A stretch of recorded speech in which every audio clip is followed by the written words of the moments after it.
Ada alasan Fadlizon yang menyebut pemerkosaan Mei 1998 ini tidak ada bukti valid.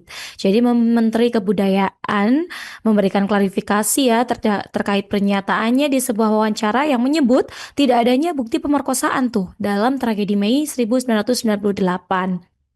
Adapun Tribuners, pernyataan ini menimbulkan polemik ya, pro dan kontra di berbagai pihak begitu.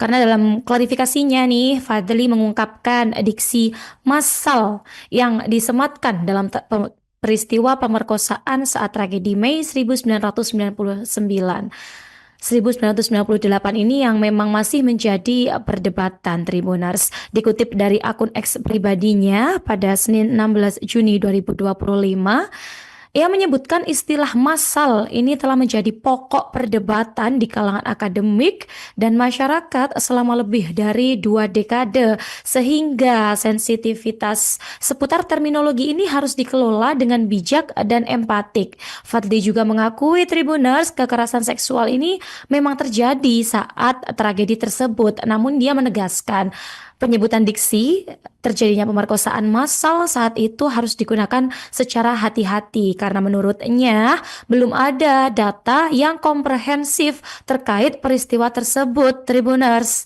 Fadli lantas mengomentari soal temuan tim gabungan pencari fakta terkait kekerasan seksual yang terjadi saat peristiwa Mei 1998.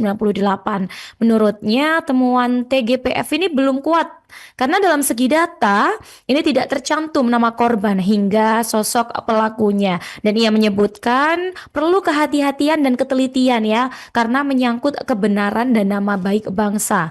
Dia berpesan jangan sampai kita ini mempermalukan nama negara. Download Tribun X sekarang, menghadirkan lokal menjadi Indonesia.